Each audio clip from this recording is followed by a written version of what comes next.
Logistics, what it is. Now that you have been introduced to select economic impacts of logistics, it's important to define what logistics is. This video slide adopts the definition promulgated by the Council of Supply Chain Management Professionals, CSCMP, one of the world's most prominent organizations for logistics professionals. According to the CSCMP, logistics management is that part of supply chain management that plans, implements, and controls the efficient, effective forward and reverse flow and storage of goods, services, and related information between the point of origin and the point of consumption in order to meet customers' requirements. Let's analyze this definition in closer detail. First, logistics is part of supply chain management. We'll talk about supply chains and supply chain management in greater detail in other video, but the key point for now is that logistics is part of a bigger picture in the sense that supply chain management focuses on coordination among business functions within and across organizations.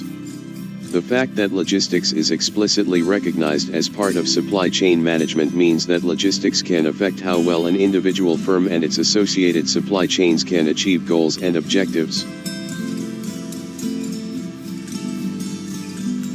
The CSCMP definition also indicates that logistics plans, implements, and controls. Of particular importance is the word "and," which suggests that logistics should be involved in all three activities: planning, implementing, controlling, and not just one or two.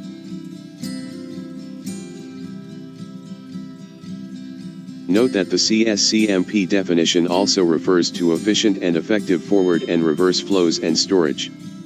Broadly speaking, effectiveness can be thought of as, how well does a company do what it says it's going to do? For example, if a company promises that all orders will be shipped within 24 hours of receipt, what percentage of orders are actually shipped within 24 hours of receipt? In contrast, efficiency can be thought of as how well company resources are used to achieve what a company promises it can do. For instance, some companies use premium or expedited transportation services which cost more money to cover for shortcomings in other parts of their logistics systems.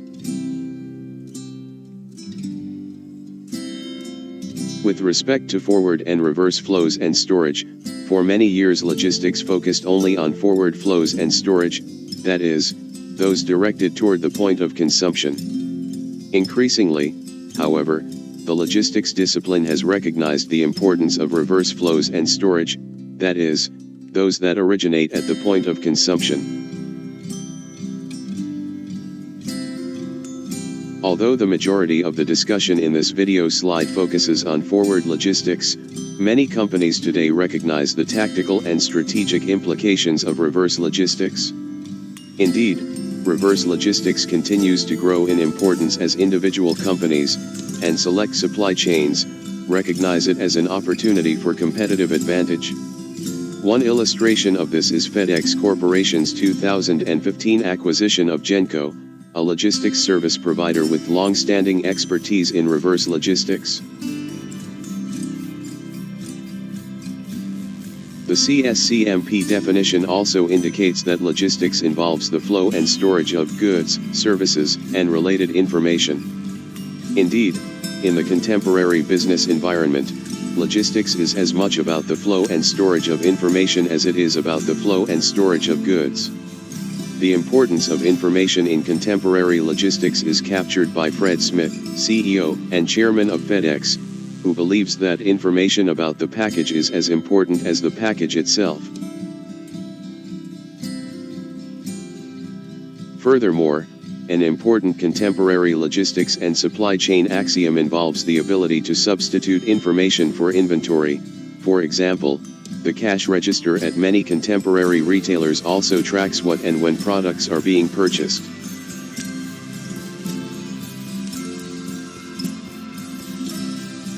Finally, the CSCMP definition indicates that the purpose of logistics is to meet customer requirements. This is important for several reasons, with one being that logistics strategies and activities should be based on customer wants and needs, rather than the wants, needs, and capabilities of manufacturers or retailers. Contemporary information technology facilitates an understanding of customer wants and needs, and this technology allows for real-time interactive communication with customers, a key to meeting customer requirements.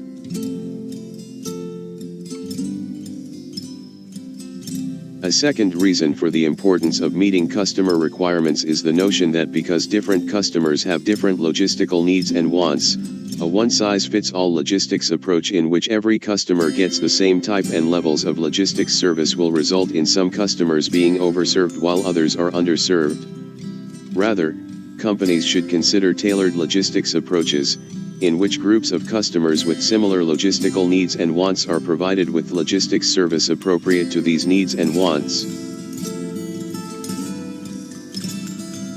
For example, one particular retailer might require all its suppliers to route products through the retailer's distribution centers, while another retailer might require its suppliers to send products directly to the retailer's stores. The principles in this video slide are generally applicable not only to for-profit situations, but also to governmental and not-for-profit situations. From a governmental perspective, logistics is quite germane to the armed forces, which shouldn't be surprising, given that logistics was first associated with the military. Consider the potential consequences of a supply chain disruption. For example, in 2015 Russia officially closed the northern distribution network consisting of railway and road links that provided a key logistics route into Afghanistan for countries that were fighting the Taliban insurgency. A community food bank provides one example of the relevance of logistics to not-for-profit situations. As an example, the Food Bank of New York City is responsible for delivering nearly 75 million pounds of food annually to more than 1,000 food assistance programs such as homeless shelters and food pantries. From a logistical perspective, the Food Bank of New York City is responsible for collecting, storing, repacking, and distributing food from its 90,000 square foot warehouse. Furthermore, humanitarian logistics represents an emerging application of logistics to not-for-profit situations. Briefly, humanitarian logistics can be defined as the process and systems involved in mobilizing people, resources, skills, and knowledge to help people who have been affected by either a natural or man-made disaster. For example, natural disasters such as a catastrophic earthquake require food and medical supplies to be located, collected, transported, and distributed, and sooner, rather than later.